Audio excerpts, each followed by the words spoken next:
हम ट्रेन में सो रहे थे, तभी अचानक बहुत तेज आवाज आई और झटका लगा।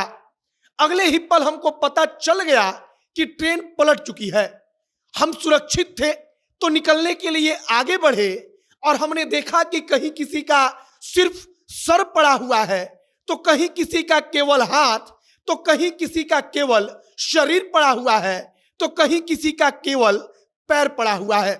यह झकझोर देने वाली कहानी कल शाम को हुई ट्रेन दुर्घटना के बाद की है और यह कहानी उसी ट्रेन का एक पैसेंजर सुना रहा है। एक आदमी इस कहानी को बताते हुए कहता है कि हम ऊपर वाली सीट पर सोए हुए थे। हमारी सीट के नीचे एक 6 साल का लड़का बैठा हुआ था।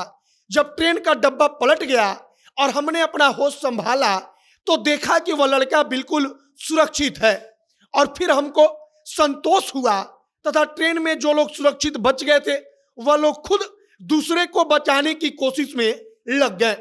लोग कहते हैं कि जब डब्बा पलटा तो जो ट्रेन के अंदर खाना बनाने वाला विशेष डब्बा होता है उसमें आग लग गई और लोग उस तरफ से भागने लगे।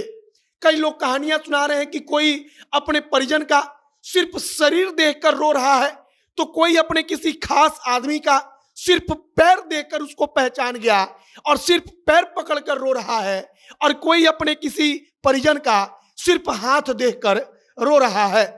आसपास के गांव के लोग रेस्क्यू टीम के आने के पहले एक पैर पर खड़े होकर अपनी जान की बाजी लगाकर डब्बों से लोगों को निकालने लगे। आगे आपको उड़ीसा ट्रेन हादसे की पूरी कहानी बताएंगे जो अब तक निकलकर सामने आई है। बाकी आगे बढ़ने से पहले हम अपना परिचय दे देते हैं। अब नमस्कार, मेरा नाम है मोहित कुमार सिंह और आप जनता जंक्शन देख रहे हैं। सबसे पहले वो हादसा कितना दर्दनाक था आप उसको इस प्रकार से समझिए कि ट्रेन का हादसा होता है और ट्रेन का इंजन एक मालगाड़ी के ऊपर जाकर चढ़ जाता है। आप सोचिए कि वो कितना दर्दनाक दृश्य होगा। अब इसके बाद की कहानी जो होती है उसे लोग वहां पर सुनाते हुए कह रहे हैं कि बच्चों का जो चेहरा था उसको देखकर अपने आप को संभाल पाना मुश्किल था। लोग बच्चों को देखकर अपने आप को संभाल नहीं पा रहे थे। बच्चे अपने आप अपने सीट पर बैठे हुए इस प्रकार से दुनिया छोड़कर गए थे कि लोग उनको देखकर सहम जा रहे थे। लगभग अब तक 280 से ज्यादा लोग इस हादसे की भेंट चढ़ चुके हैं। वहां पर रेस्क्यू जारी है और आगे कहा जा रहा है कि अभी कई सौ लोग अंदर फंसे हुए हैं, तो निश्चित रूप से जो यह आंकड़ा है वो बढ़ने वाला है।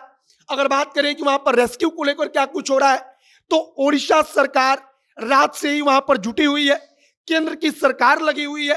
तीसरी बात कि पश्चिम बंगाल की मुख्यमंत्री ममता बनर्जी ने तत्काल अपने राज्य की तरफ से वहां पर मोर्चा संभालने के लिए टीम को रवाना कर दिया और कहा जा रहा है कि रात को ही ओडिशा के मुख्यमंत्री वहां पर जाने के लिए निकल गए।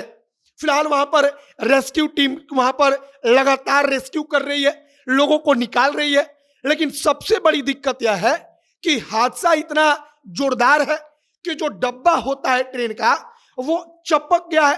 कहा जा रहा है कि वो मालवा बन गया है और पता ही नहीं चल रहा है कि उस डब्बे को कहां से तोड़ा जाए, कहां से काटा जाए, कैसे लोगों को निकाला जाए। और यही सबसे बड़ी दिक्कत है और इसीलिए लगातार जैसे जैसे डब्बों को काट कर अलग किया जा रहा है, लोगों को अंदर से निकाला जा रहा है, जो मरने वाले लोगों की संख्या है वो बढ़ती जा रही है। फिलहाल ट्रेन हादसे के बाद से वहां पर केंद्र सरकार की टीम अलग लगी हुई है, ओडिशा सरकार की टीम अलग लगी हुई है, पश्चिम बंगाल सरकार ने जो अपने तरफ से मदद भेजी है उसकी टीम अलग लगी हुई है और लगातार युद्ध स्तर पर पूरा का पूरा काम वहां पर चल रहा है।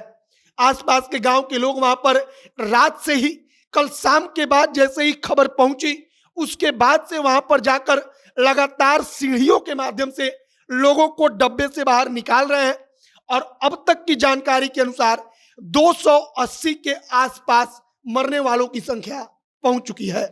आगे जो भी और जानकारी, जो भी नया अपडेट आएगा आप तक हम पहुंचाएंगे। ट्रेन हादसे को लेकर और क्या कुछ वहां से रेस्क्यू टीम बताती है इस पर हमारी नजर बनी हुई है। आपकी प्रतिक्रिया क्या है कमेंट बॉक्स में लिखकर बताइएगा। आगे जो भी और जानकारी, जो भी और नया अपडेट आएगा सब कुछ आप तक पहुंचाएंगे। तमाम खबरों के लिए आप हमारे साथ बने रहिएगा। कैमरे के विशाल खड़े हैं और मैं मोहित कुमार सिंह। बहुत बहुत धन्यवाद।